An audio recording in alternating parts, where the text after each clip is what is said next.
Naeem Bukhari PTV के chairman बने तो उनकी तरफ से पहला एक्शन ये किया गया कि बोर्ड ऑफ गवर्नर्स को लेके उन्होंने 6 ऐसे बड़े मुलाजमीन को फारिग कर दिया जो कॉन्ट्रैक्ट पे थे और उनकी तनख्वाहें उनकी नज़र में बेतहाशा ज़्यादा थी, जबकि ख़ुद नईम बुखारी किसी किस्म की इमरात नहीं ले रहे। उन्होंने कहा कि ना तो मैं तनख्वाह लूँगा ना गाड़ी इस्तेमाल करूँगा, बल्कि वो कहते हैं कि मैं तो चाय भी अपने घर से मंगवाता हूँ, ड्राइवर भी अपने मैंने रखे हुए हैं, गाड़ियाँ भी मेरी अपनी हैं। वो PTV पर ना खुद बोझ बनना चाहते हैं ना किसी को बोझ बनने देना चाहते हैं। उनकी तरफ से ये भी कहा गया कि ऐसे लोगों इन लोगों की जिनको फारिग किया गया है इनकी तनख्वाहें 3.5 लाख से ज़्यादा थी और PTV में एक भी बंदा ऐसा नहीं होगा जिसकी 3.5 लाख से ज़्यादा तनख्वाह होगी। 3.5 लाख से कम तनख्वाह वाले लोग तो मौजूद रहेंगे, बाकी सबको बोर्ड ऑफ गवर्नर के ज़रिए फारिग कर दिया जाएगा। और दूसरी तरफ ये भी है कि कुछ लोग पहले ही अदालत में जा चुके हैं कि नईम बुखारी कैसे चेयरमैन PTV बन सकते हैं। बहरहाल उन्होंने कुछ एतराज़ात किए हैं। नईम बुखारी का ये कहना है कि मैं कोई इमरात नहीं लूँगा PTV से, ताहम मैं अपनी वकालत ज़रूर जारी रखूँगा क्योंकि मेरा गुजारा नहीं होता जो कुछ PTV मुझे देना चाहता है, जो मैं लेना भी नहीं चाहता। जिन मोटी तनख्वाहों वाले कॉन्ट्रैक्ट मुलाजमीन को फारिग किया गया है वो फौरी तौर पे दौड़े दौड़े इस्लामाबाद हाई कोर्ट चले गए, वहाँ से स्टे ऑर्डर लेने की कोशिश की, लेकिन वहाँ से उनको मायूसी हुई क्योंकि पाकिस्तान में ऐसा होता है कि जैसे ही किसी बड़े बंदे को निकाला जाए फौरी तौर पे अदालत जाते हैं, स्टे ऑर्डर ले आते हैं और उनकी मुलाजमत जारी हो जाती है। लेकिन इस हवाले से अदलिया की तरफ से एक बेहतरीन फ़ैसला सामने आया है कि इन लोगों को अदलिया ने उनकी नहीं सुनी है। आगे फिर देखते हैं कि वो सुप्रीम कोर्ट जाते हैं तो वहाँ से क्या फ़ैसला आता है।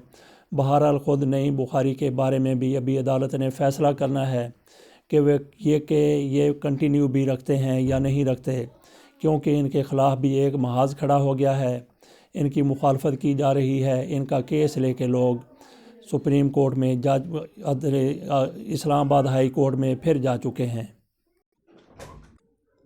असूली तकाज़ा तो ये है कि जिन लोगों को फारिग किया गया है उन्हें शुक्रगुजार होना चाहिए कि इतनी मुद्दत तक बड़ी तनख्वाहें दे के PTV इनको पालता रहा है, लेकिन वो अपनी मराद बरकरार रखने के लिए हर किस्म की चाराजोई कर रहे हैं। जिन लोगों को फारिग किया गया है उनके ज़रा नाम भी सुन लीजिए। इनमें सबसे ज़्यादा तनख्वाह लेने वाले कोई खावर अज़हर हैं, राशिद लतीफ़ हैं, मोहम्मद ताहिर मुश्ताक हैं, कतरीना हुसैन, नासर नकवी, खुर्रम अनवर, आसम बेग और कर्नल रिटायर्ड मोहम्मद नदीम न्याजी शामिल हैं। इनकी तनख्वाहों की मद में PTV को हर माह 70 लाख रुपए अदा करना पड़ता था और ये सालाना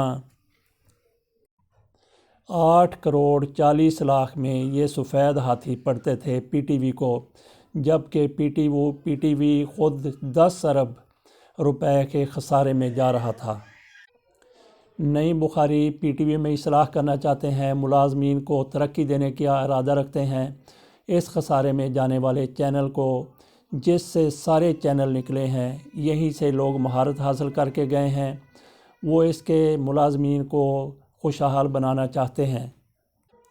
नईम बुखारी एक ख़ुद भी प्रोग्राम करना चाहते हैं। वो कहते हैं कि मैं वज़रा को बुलाऊंगा, उनसे पूछूंगा कि आप लोगों ने क्या किया है, उनका मुहासबा आपको लोगों को सामने नज़र आएगा। इसके अलावा वो कहते हैं कि अपोजिशन को बुलाने की ज़रूरत नहीं है क्योंकि अपोजिशन दूसरे चैनल बेशुमार हैं। अपोजिशन को अगर बुलाया गया तो उनसे फिर पूछेंगे कि वो पहले क्या कहते थे, अब वो लीडर क्या कहते हैं।